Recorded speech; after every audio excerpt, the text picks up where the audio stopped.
हुआ है जिसे आपका दिल मानता है, जैसे झूठ नहीं बोलना, चोरी नहीं करना, भगवान का निरादर नहीं करना, दूसरों को नुकसान नहीं देना, यही सब धर्म है। और हर आत्मा को अपने जीवन काल में हर समय धर्म का पालन करना होगा और उसकी रक्षा करनी होगी। दूसरा द्वार अर्थ का है और घोड़ा इसका प्रतीक है। हर आत्मा अपने हर जीवन काल में अपने पृथ्वी पे होने का अर्थ या मूल कारण समझेगी। इस जिंदगी में भोगने वाली चीजें और रिश्तों का आनंद लेगी। अच्छा बेटा या अच्छी बेटी, अच्छा भाई या अच्छी बहन, अच्छा पति या अच्छी पत्नी बनके हर दुनियावी रिश्ते पर खरी उतरेगी और इस परीक्षा को पास करेगी। तीसरा द्वार काम का है। भगवत गीता समझाती है कि हर मनुष्य के अंदर काम, क्रोध, लोभ, मोह, अहंकार और ईर्ष्या जैसी 6 भावनाएं हमें अपने और दूसरों के प्रति नुकसान पहुंचा सकती हैं। इन भावनाओं को हर मनुष्य को हमेशा अपने नियंत्रण में रखना होगा, क्योंकि इनके बहाव में किया हुआ कोई भी काम हमारे जीवन भर की परेशानी का कारण बन सकता है। और एक आत्मा संतोष और सादगी से इन भावनाओं पे हमेशा के लिए विजय पा सकती है। चौथा स्तंभ मोक्ष का है और हाथी इसका प्रतीक है। इस परीक्षा रूपी जीवन में हर मनुष्य हर समय कुछ इच्छाएं रखता है। कुछ इच्छाएं एक ही जन्म काल में पूरी हो जाती हैं, पर कुछ अधूरी रह जाती हैं और उनके पूरा होने के लिए आत्मा को वापस पृथ्वी पे आना पड़ता है। भगवत गीता समझाती है कि हमारी इच्छाएं ही मूल कारण हैं हमारे पृथ्वी पे वापस आने का, और अगर हम कोई भी इच्छा ना रखें तो हम इस जीवन और मृत्यु से मुक्त हो सकते हैं। ये द्वार माफी का भी है।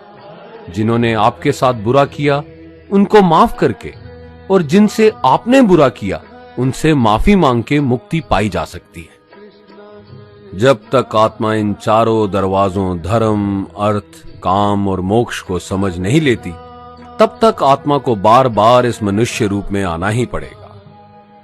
परीक्षा का समय खत्म होते ही आत्मा शरीर और अन्य सब वस्तुओं का त्याग कर देती है। जो भी संसार में रहकर बनाया वो अब किसी और का होगा और आत्मा अपने कर्मों के फैसले के लिए चली जाती है। आत्मा के अच्छे बुरे कर्मों का हिसाब होता है। अपने अच्छे कर्मों के लिए आत्मा कुछ वक्त के लिए स्वर्ग और दुष्कर्मों के लिए नरक में चले जाती है। नरक में आत्मा को अपने पापों के अनुकूल सजाएं मिलती हैं, पर सजा खत्म होने के बाद आत्मा को फिर से एक नया शरीर और नया दिमाग मिलता है इस परीक्षा में फिर से बैठने के लिए।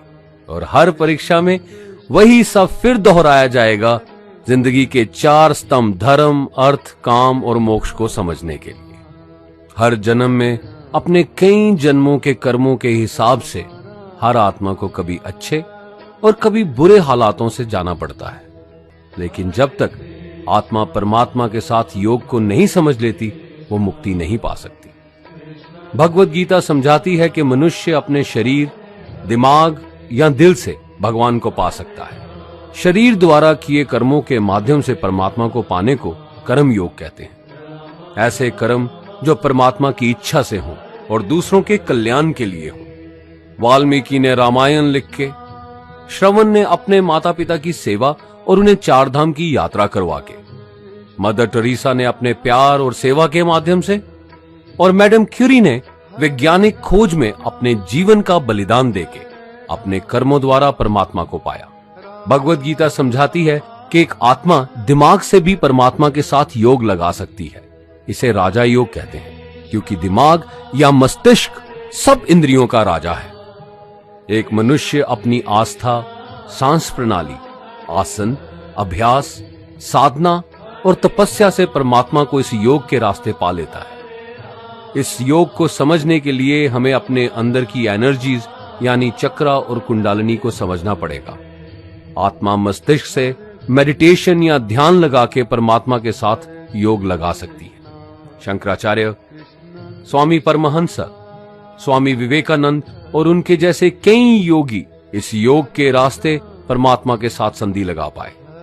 परमात्मा भगवत गीता में कहते हैं कि अगर किसी आत्मा को धर्म ना भी समझ आए, योग ना भी समझ आए, पर अगर वो मेरी शरण में आ जाए तो मैं उसके सारे पाप माफ कर देता हूं। परमात्मा को ऐसी दिल की गहराइयों से पुकार के पाने को भक्ति योग कहते हैं। चैतन्य महाप्रभु, मीराबाई और भगवान हनुमान इस योग के सबसे बड़े उदाहरण हैं।